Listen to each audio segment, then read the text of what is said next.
All right. So for question number one, okay, for question number one, we have strictly a satellite question. Okay, it's orbiting Mars in this case, and we're told that we know the mass of Mars, so that's one of our givens, 6.42 times 10 to the 23 kilograms. Okay, the radius of Mars is 3.40 times 10 to the 6 meters, and the altitude of Mars Express is 4.5 times 10 to the 5 meters above the surface.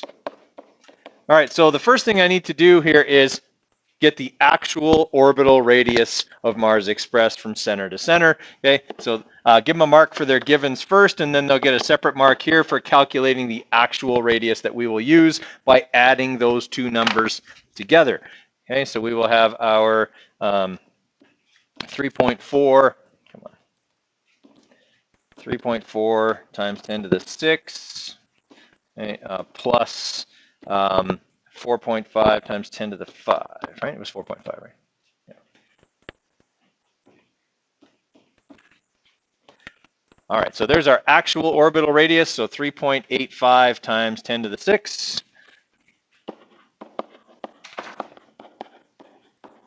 Okay, so we've got that. Now we need to set it up as a satellite motion question. So FC equals FG. I can have a mark for that. Okay, gravity is what's keeping that thing in orbit. And we are looking for the orbital period. So right off the bat, I'm going to do a substitution. You don't have to have substituted to solve this. You could solve it and solve for V and then use V equals 2 pi r over t to solve for it. But that takes longer, so I'm not doing it that way.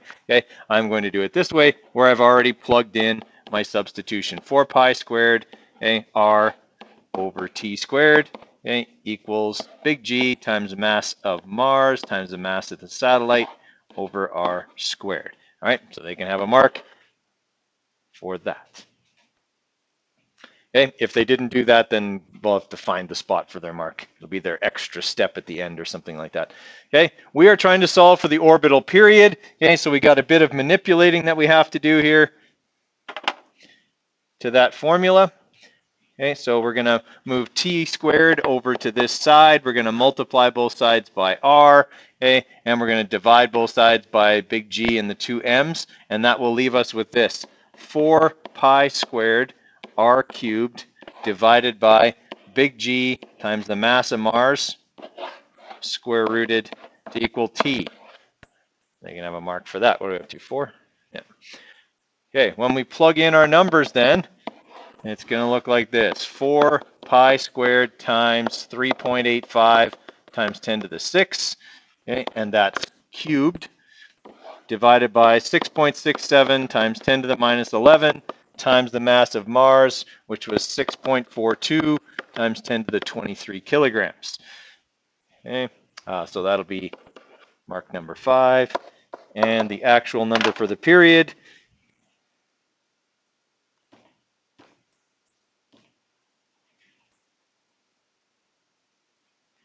uh, 4 pi squared, squared times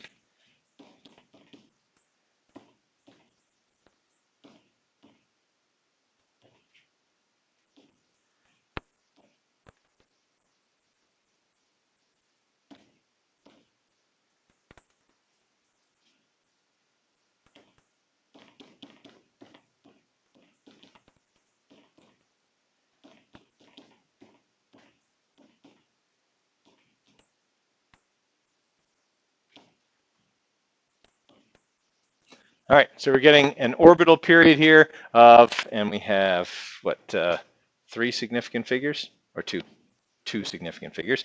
Okay, so we have 2 significant figures here. That's going to be 7.3 times 10 to the 3 seconds.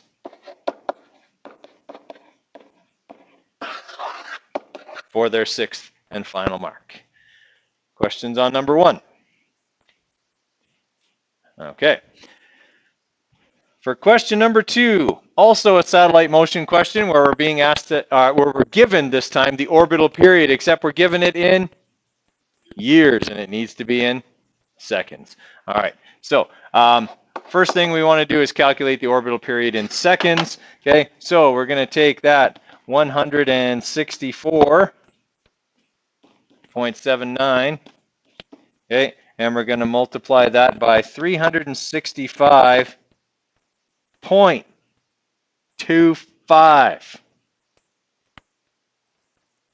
How many people did not remember that there are 365 and 1/4 days in a year?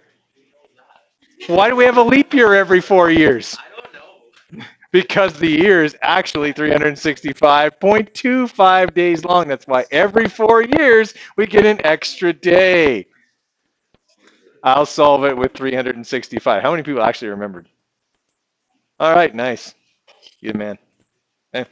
All right, so I will do it with just 365 because some of you didn't.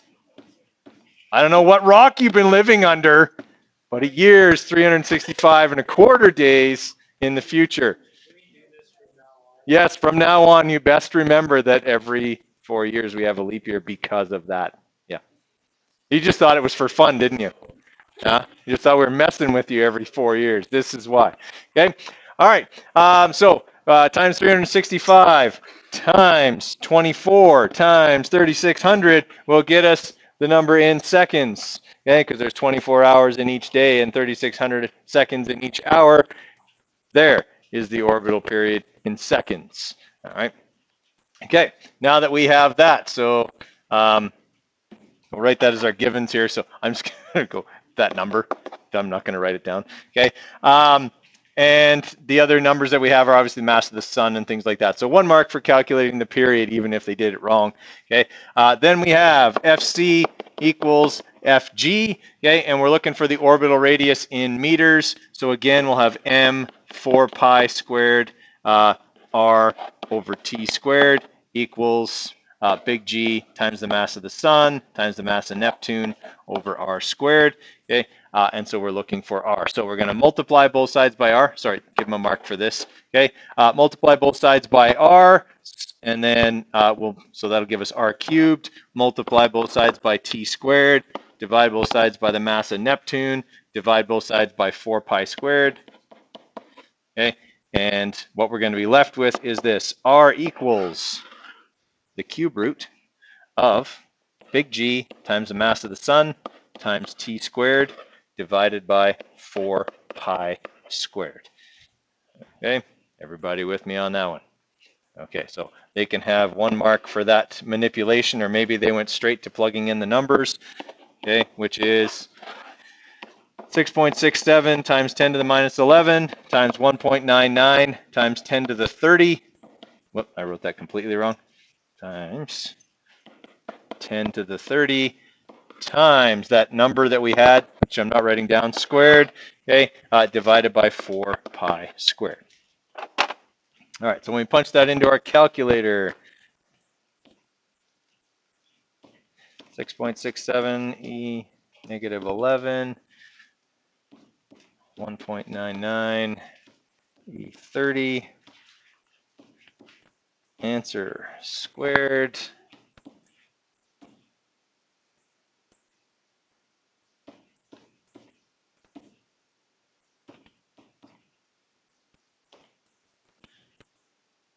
Okay. Oh, I didn't square root. I cubed. Oh. Okay, that was lucky. Okay, go back and cube root, not square root. 4 cube root. That'll give us a much better number. Okay. No, it's still not the right number.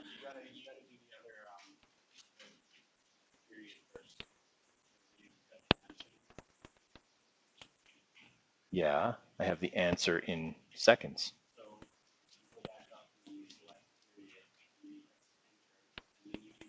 Oh, it did this answer. Oh, shoot. And mine won't let me do that select thing. So now, okay. Okay, so I got to start it all over again. Okay, so 164.79. That sucks. Okay, times 365 times 24 times 3600. Okay. And I almost made the same mistake. I wasn't learn.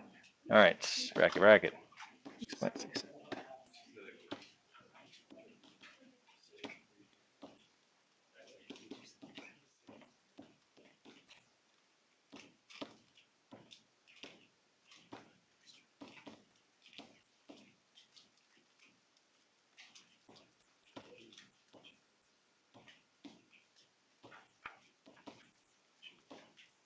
That's better. 4.5 or 4.49 times 10 to the 12 meters. That's the number we should get. Actually, sorry, it was 4.49. And in actual fact here, guys, we should have how many significant figures? 5.